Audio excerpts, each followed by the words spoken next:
اللہ تبارک و تعالی ارشاد فرماتا ہے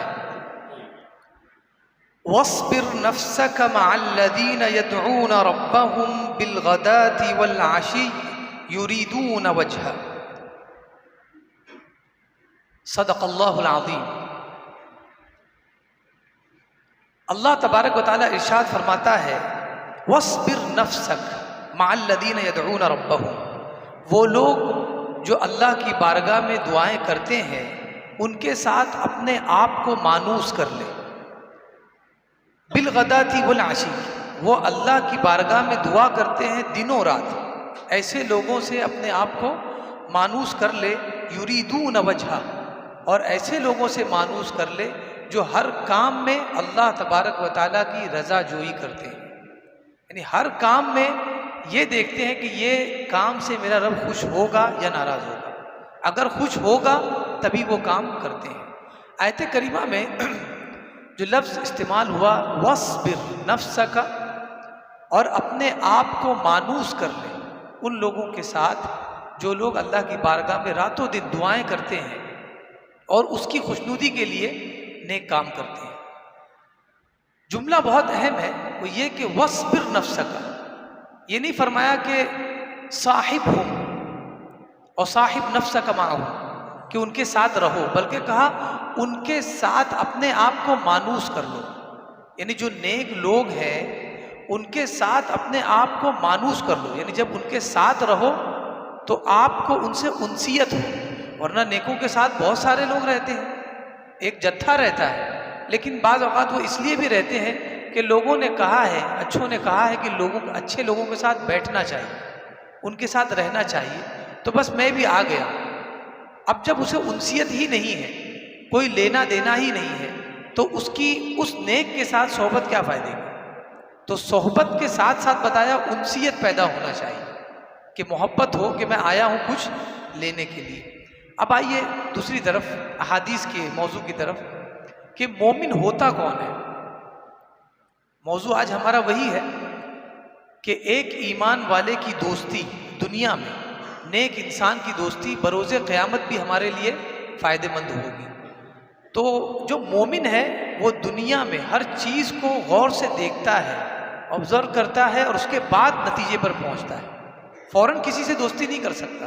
اس کی وجہ کیا ہے کہ ہم مومن ہیں، لیکن ہمیں ہونا چاہیے کہ مومن کی صفات کیا ہے، مومن کی کوالٹی کیا ہے۔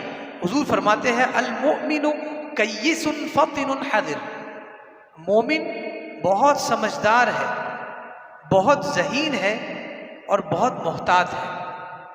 تین صفات دیکھ لیں آپ، کوئی بھی کام اس کے سامنے آئے گا، کوئی دوستی کا ہاتھ بڑھائے گا تو وہ سمجھدار ہوگا، دیکھے گا کہ یہ میرے لیے کتنا فائدہ مند ہے، اور ذہین ہوگا کہ دوستی کرنے کے بعد اس نتیجے میں پہنچ جائے کہ اس کے ساتھ آگے بھی زندگی گزار سکتے ہیں یا نہیں، اور محتاط اس لیے ہوگا کہ اگر کبھی اس سے دوستی چھوٹ بھی گئی کیونکہ وہ اچھا نہیں ہے، اگر یہ پتہ چلا، تب بھی وہ محتاط رہے گا کہ اس سے ایسی دشمنی نہ کر لے کہ دوبارہ کبھی نہ ملنے کی قسم کھا لے، محتاط رہے گا کہ اس سے اتنا دوری قائم رکھے کہ اس کے نقصانات اور اس کے زہر مجھ تک نہ پہنچ سکے، اور وہ اپنی دشمنی پر اتارو نہ ہو جائے، یہ احتیاط برتے گا، یہ مومن ہے، اس کی صفت۔ اب آئیے کہ رسول اللہ صلی اللہ علیہ وسلم نے صالحین اور نیکوکاروں کے ساتھ بیٹھنے کی ترغیب دی کہ کوشش کرو نیکوں کے ساتھ بیٹھو۔ کیوں ایسا کہا؟ خود فرماتے ہیں لا تصحب الا مؤمنا، مومن کے ساتھ بیٹھو، مومن کی صحبت اختیار کرو۔ مومن کون ہے میں نے بتا دیا ہوگا، حضور صلی اللہ علیہ وسلم نے خود فرمایا مومن کون ہے۔ مومن کے ساتھ بیٹھو جو ذہین ہو، ذہین و فطین ہو، محتاط ہو۔ اب میں تو دیکھتا ہوں کہ بہت سارے ایسے بھی لوگ ہیں جو ذہین و فطین دیکھتے ہیں، محتاط دیکھتے ہیں، یہ نہیں دیکھتے وہ ایمان والا ہے یا نہیں۔ اصل میں یہ صفات ایمان والے کی ہے، جبکہ یہ صفات غیروں میں مل رہی ہے، تو آدمی بھی سوچ میں پڑ جاتا ہے میں جاؤں کہاں۔ تو سوچنا کچھ نہیں ہے، بلکہ اگر اس میں وہ چیز نہیں ہے تو اسے بتاؤ کہ آپ کی صفات یہ ہے اور آپ کہیں اور چلے گئے، آپ کو اس پر عمل کر کے اپنی صحیح صفت پر آنا ہے، تو دیکھیے کیسے لوگ آپ کی طرف کھینچے چلے آئیں گے۔ حضور نے فرمایا لا تصحب الا مؤمنا، صرف مومن کے ساتھ صحبت اختیار کرو۔ ولا یأکل طعامک الا تقی، اور تمہارا کھانا پرہیزگار کے علاوہ کوئی نہ کھائے۔ کھانا کھانا مراد یہاں پر یہ ہے کہ جب کھانا کھانے بیٹھتے ہیں وہ کب بیٹھتے ہیں؟ جب ہم کسی سے مانوس ہو جاتے ہیں، دوستی ہوتی ہے، پہلی ملاقات ہوتی ہے، تو ہم جب اس سے مانوس ہو جاتے ہیں کہ یہ اب ہمارے لیے فائدہ مند ہے، اس کی دوستی بہت اچھی ہے، تب ہم اگلی بار یہ ٹائم لیتے ہیں کہ کھانے پر آئیے۔ تو کھانے پر آنے کا مقصد یہ ہے کہ یہ دوستی پکی ہے، اب ہم یہاں سے ہمیشہ ساتھ میں رہیں گے، آپ کا نقصان میرا نقصان، آپ کا فائدہ میرا فائدہ۔ تو اسی لیے کہا کہ اگر کھانے پر بٹھانا ہے اور اپنا کھانا کھلانا ہے تو کسی پرہیزگار کو ہی کھلاؤ، اس لیے کہ بظاہر اگر وہ تمہیں لگتا ہے کہ ٹھیک ہے تو ضروری نہیں کہ بباطن وہ ویسا ہی ہو سکتا ہے آج نہیں کل آپ کو وہ دھوکہ دے دے۔ نیکوں کی صحبت جو دنیا میں ہم نے اختیار کی، اس کا فائدہ بروز قیامت کیا ملے گا؟ رسول اللہ صلی اللہ علیہ وسلم جو قرآن ہم تک لے کر آئے، اسی قرآن میں یہ ساری چیزیں بیان کی گئی۔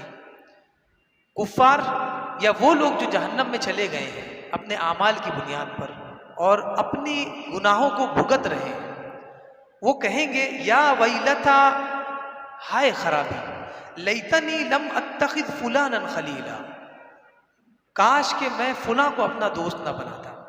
یعنی جو دنیا میں صبر کر لیتے ہیں کہ ارے بھائی بہت برا ہے لیکن میرے لیے بہت اچھا ہے، آپ کے لیے نہیں ہوگا لیکن میرے لیے بہت اچھا ہے، اگر وہ دیندار نہیں ہے تو وہ آج آپ کے لیے اچھا ہے، کل آپ کے لیے اچھا نہیں ہوگا۔ تو آپ کوشش کریں کہ دیندار کے ساتھ رہیں، کیوں؟ ورنہ اگر ایسا نہیں کیا اور یہ کہا کہ میرے فائدے کے لیے میں اس کے ساتھ رہ رہا ہوں، تو بروز قیامت یہ جملہ اسے بھی دہرانا پڑے گا۔ یہ خوش قسمتی ہماری ہے کہ ہمیں یہ جملہ جو بروز قیامت گونجے گا ہمیں آج ہی پتہ چل گیا۔ اب جب ہمیں پتہ چل گیا ہے تو اس جملے کے اکارڈنگ ہمیں کام کرنا ہوگا۔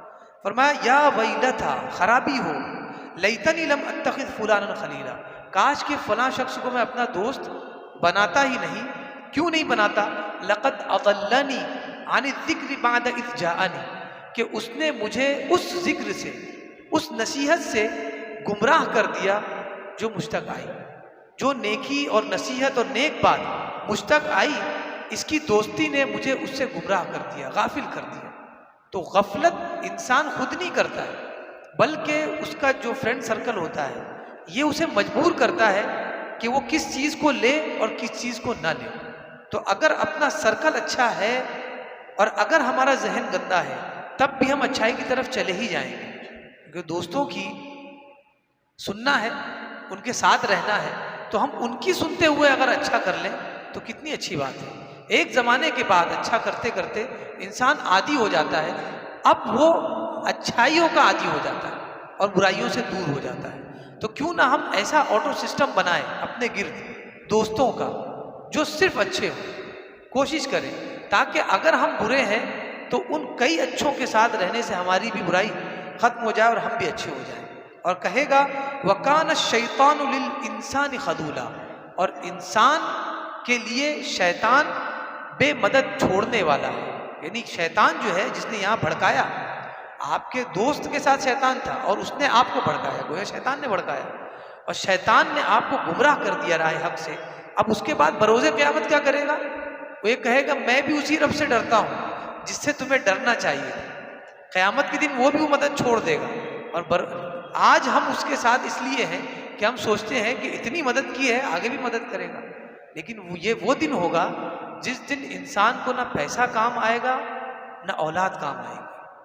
اس دن صرف اس کے نیک اعمال اسے کام آئیں گے، اور اللہ کی رحمت اگر ہوگی تبھی وہ جنت میں جا سکے گا۔ ایک اور حدیث کا مفہوم، حضرت علی رضی اللہ تعالی عنہ فرماتے ہیں علیکم باخوان فانہم عدہ فی الدنیا والآخرہ۔ حضرت علی فرماتے ہیں کہ تم دوستوں کو، بھائیوں کو اپنا دوست رکھو۔ بھائی کون ہے؟ جو آپ کا اچھا چاہتا ہو وہی بھائی ہے، اسے دوست بھی نہ کہو بلکہ بھائی چاہو، وہ بھائی ہے اصل میں۔ کہا کہ بھائیوں کو اپنے لازم پکڑو، ہمیشہ ان کے ساتھ رہو۔ کیوں؟ فإنہم عدۃ فی الدنیا والآخرہ، اس لیے کہ یہ توشہ راہ ہے دنیا میں بھی اور آخرت میں۔ اگر بھوک لگی تو ان کے توشے سے نکال کے کھا لو، کبھی بھوکے نہیں رہو گے، نہ دنیا میں نہ آخرت میں۔ اور پھر فرمایا کہ اللہ کا وہ قول تم نے نہیں سنا، وہ قول یہ ہے فما لنا من شافعین، وہ لوگ جو جہنم میں چلے جائیں گے تو اس وقت وہ لوگ کہیں گے کہ ان مجرموں نے ہمیں گمراہ کیا، اور جس کی بنیاد پر آج میں جہنم میں ہوں، آج میں سختیاں جھیل رہا ہوں، اور پھر افسوس سے کہیں گے فما لنا من شافعین، آج ہمارے لیے کوئی بھی سفارش کرنے والا نہیں ہے، ولا صدیق حمیم، اپنا کوئی گہرا دوست ہے ہمارا۔ اور کہیں گے، تمنا کریں گے فلو ان لنا کرۃ، تو اگر دوبارہ ہمیں دنیا کی طرف بھیجا جاتا فنکونن من المؤمنین، تو ضرور ہم ایمان والے ہوتے۔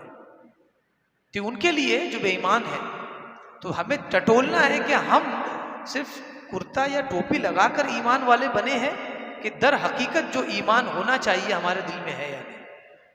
ڈیلی ہمیں محاسبہ کرنا چاہیے، اس لیے کہ ایمان جتنی قیمتی دولت ہے اتنی نایاب بھی ہے۔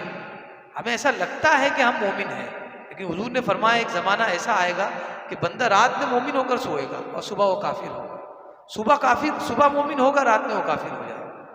وجہ کیا ہے؟ زبان، ہمارا کنٹرول اپنی زبان پر نہیں، کنٹرول ہی نہیں، ہم کیا بک دیتے ہیں، کیا بول دیتے ہیں، ہمیں اس کا اندازہ نہیں ہے، اور کب ہم اپنے ایمان سے ہاتھ دھو بیٹھتے ہیں ہمیں پتہ نہیں چلتا۔ اس کی وجہ یہ ہے کہ ہم جو باتیں کرتے ہیں ہمیں پتہ ہی نہیں ہے کہ اس میں کون سی باتیں ایسی ہیں جو ہمیں ایمان سے خارج کر دیں۔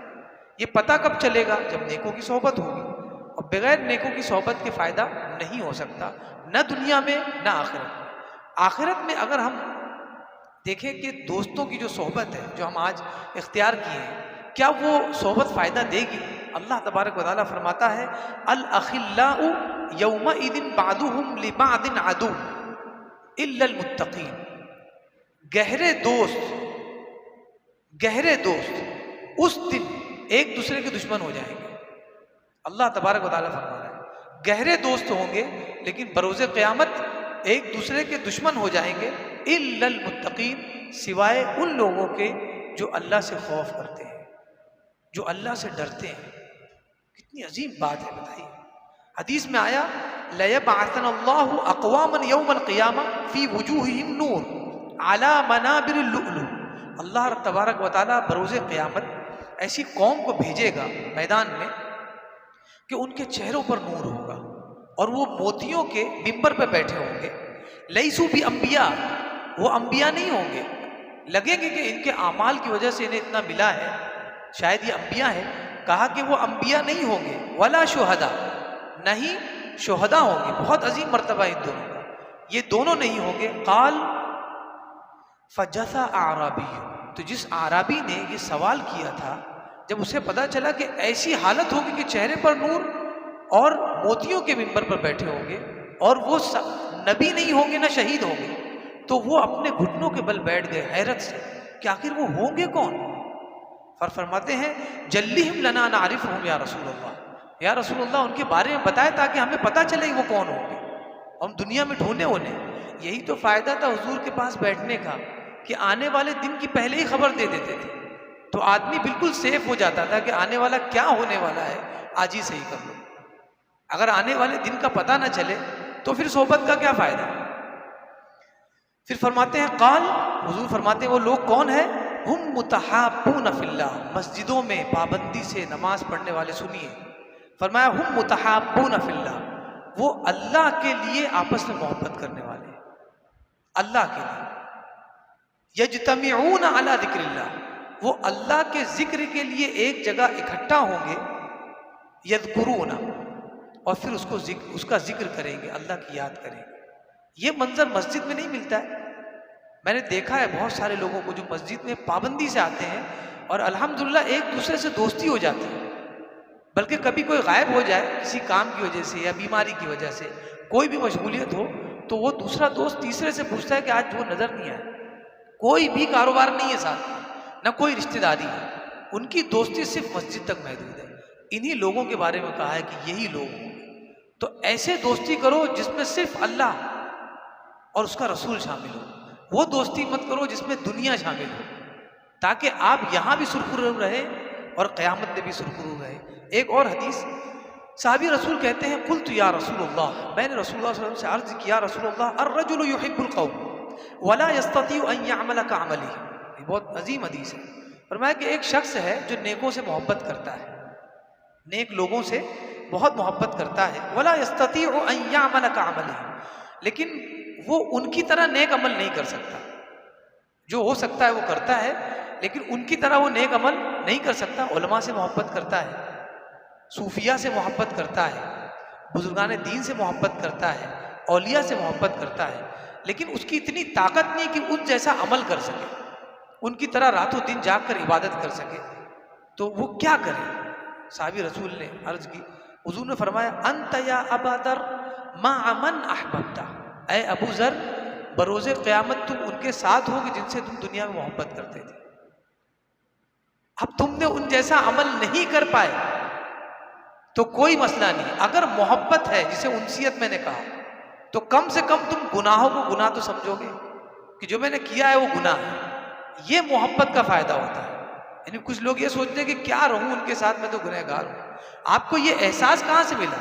اگر اس صحبت سے ملا ہے تو اس صحبت کو مت چھوڑو، کیونکہ یہی احساس آپ کو عابد و زاہد بنا دے گا. اور پھر انہوں نے کہا کہ یا رسول اللہ فإنی احب اللہ ورسولہ، یا رسول اللہ میں تو اللہ اور اس کے رسول سے محبت کرتا ہوں. تب حضور نے فرمایا فأنت یا ابا ذر مع من احببت، ابو ذر تم اسی کے ساتھ رہو گے قیامت میں جس سے تم دنیا میں محبت کرتے تھے. اگر اللہ سے محبت کر رہے ہو تو مالک یوم الدین وہی ہے، رسول اللہ سے محبت کر رہے ہو تو شافع یوم الجزا وہی ہے. ایسی محبت جو دنیا میں بھی آپ کو سرخرو کر دے اور آخرت میں بھی سرخرو کر دے. اللہ تبارک و تعالیٰ کی بارگاہ میں دعا ہے کہ ہمیں کہنے سننے سے زیادہ اس پر عمل کی توفیق عطا فرمائے. وما علینا الا البلاغ.